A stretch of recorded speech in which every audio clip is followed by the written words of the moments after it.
Ya, puji Tuhan, pagi hari ini kita akan belajar firman Tuhan.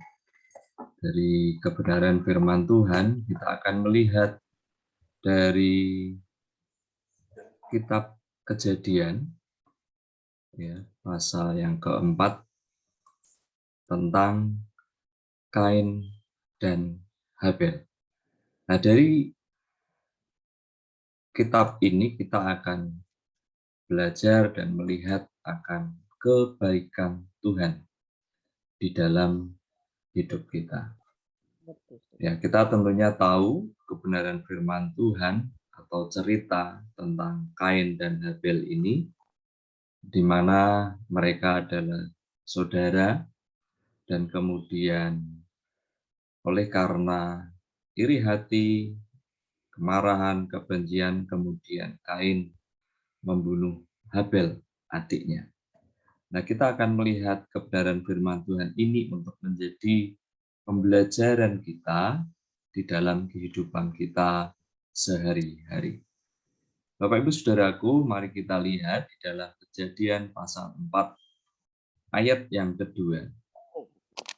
Dikatakan bahwa selanjutnya dilahirkannyalah Habel, adik Kain, dan Habel menjadi gembala kambing domba. Kain menjadi petani. Nah, dari ayat 2 ini kita melihat, Bapak Ibu Saudaraku, bahwa Kain dan Habel ini memiliki hubungan yang dekat. Mereka sebagai saudara, ya, kakak adik.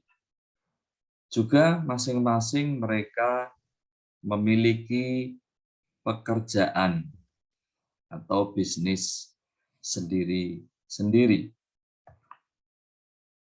Nah, di ayat yang ketiga, mari kita lihat. Setelah beberapa waktu lamanya, maka Kain mempersembahkan sebagian dari hasil tanah itu kepada Tuhan sebagai korban persembahan.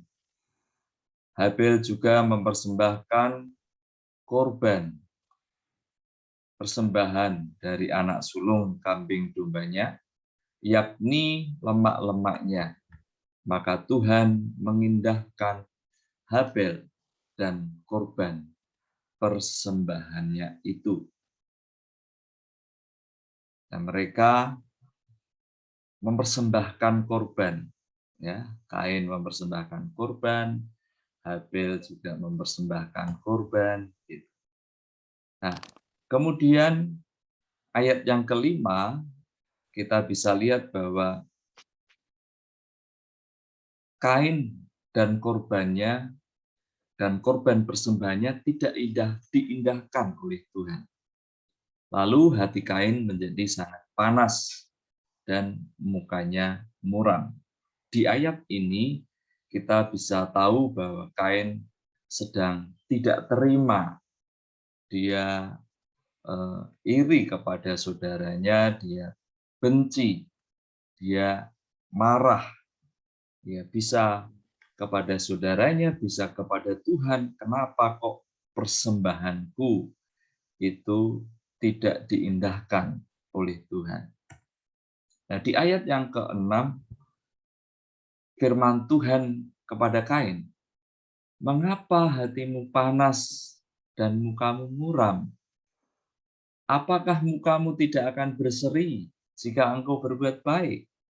Tetapi jika engkau tidak berbuat baik, dosa sudah mengintip di depan pintu. Ia sangat menggoda engkau, tetapi engkau harus berkuasa atasnya." Di ayat di 5 tadi kita tahu bahwa Kain panas hati, dia muram mukanya. Jadi ada satu sikap ketidakbenaran yang dilakukan oleh Kain. Nah, Tuhan tahu itu. Nah, Tuhan memberikan nasihat, mengingatkan kepada Kain. Jadi pembelajaran yang pertama yang kita mau lihat di sini adalah bahwa Tuhan mengetahui apapun keadaan kita, hari-hari ini. Dan Tuhan senantiasa memberikan nasihat kepada kita. Tuhan karena kasih-Nya mengingatkan kepada kita, ya, dalam segala keadaan hari-hari ini yang kita lalui, Tuhan pasti tahu. Tuhan memberikan nasihat, mengingatkan kepada setiap kita, Bapak Ibu Saudaraku yang dikasihi oleh Tuhan Yesus. Jadi sama seperti ketika Kain mengalami hatinya yang panas, mukanya muram, Tuhan tahu dan kemudian Tuhan memberikan nasihat untuk Kain tidak seperti itu. Nah, ini yang perlu kita belajar pada pagi hari ini. Oleh karena kasih-Nya, Tuhan memberikan nasihat dan mengingatkan kepada setiap kita dalam segala keadaan kita hari-hari ini. Nah, di ayat yang ke-8 dikatakan kata Kain kepada Habil adiknya, "Marilah kita pergi ke padang." Ketika mereka ada di padang, tiba-tiba Kain memukul Habil adiknya itu, lalu membunuh dia. Nah, seringkali saudaraku, kekesalan, kemarahan, ya, rasa tidak suka itu dilampiaskan kepada orang-orang terdekat kita.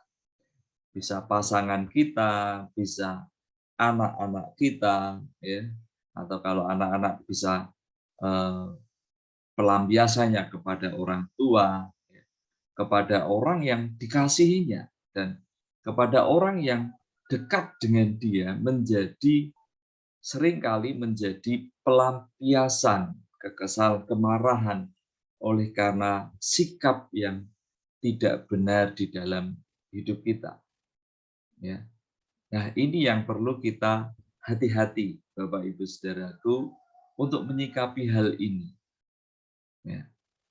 Sehingga jangan sampai orang-orang yang terdekat dengan kita menjadi korban oleh karena ketidakbenaran kita.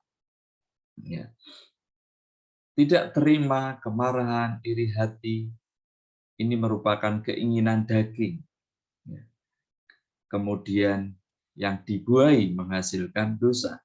Kita lihat di dalam Yakobus pasal 1 ayat 14 dan 15 dikatakan, tetapi tiap-tiap orang dicobai oleh keinginannya sendiri, karena ia diseret dan dipikat olehnya. Dan apabila keinginan itu telah dibuai, ia melahirkan dosa. Dan apabila dosa itu sudah matang, ia melahirkan maut. Nah, ini menjadi pengingat bagi kita, saudaraku, supaya kita ketika diberikan nasihat, diingatkan oleh Tuhan melalui kebenaran firman Tuhan, kita segera berbalik dari keinginan daging kita, dari kesalahan, dari amarah kita, dari hal-hal yang itu tidak benar, kita berbalik. Ya, dikatakan di ayat 7, tetapi engkau harus berkuasa atasnya. Ya. Mari kita bisa menguasai diri. Ya. Nah, Bapak Ibu Saudaraku, itu juga yang menjadi salah satu buah roh, bahwa penguasaan diri, kita boleh menguasai diri. Jadi yang pertama, Bapak Ibu Saudaraku, Tuhan itu mengetahui segala hal yang kita alami dan memberikan nasihat, mengingatkan kepada kita. Dia oleh karena kasih-Nya senantiasa mengingatkan dan memberi nasihat kepada kita. Nah, yang kedua, Bapak Ibu Saudaraku, Tuhan memberikan kesempatan untuk kita mengaku kepada Tuhan dan memohon belas kasihan-Nya. Kejadian 4 ayat 9 cerita tentang Kain dan Habil ini bisa kita lihat. Kemudian firman Tuhan kepada Kain, "Di mana Habil, adikmu itu?" Jawabnya, "Aku tidak tahu. Apakah aku penjaga adikku?" Nah, jadi Tuhan sekalipun tahu bahwa Kain telah melakukan kejahatan, juga Tuhan mengerti bahwa Kain sudah melakukannya.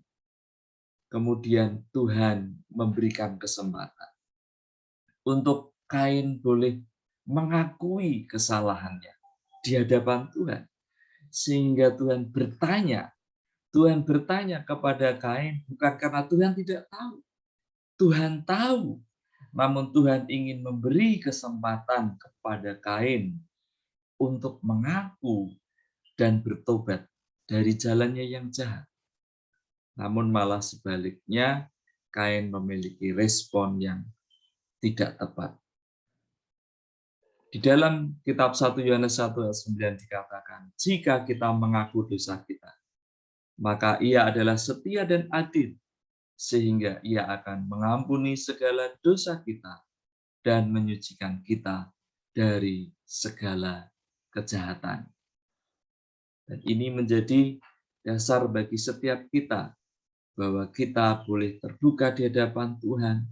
Tuhan untuk setiap hal Dia memberikan kesempatan bagi kita. Dan mari kita memiliki respon yang benar di hadapan Tuhan. Amin. Mari kita berdoa, Bapak Ibu Saudaraku.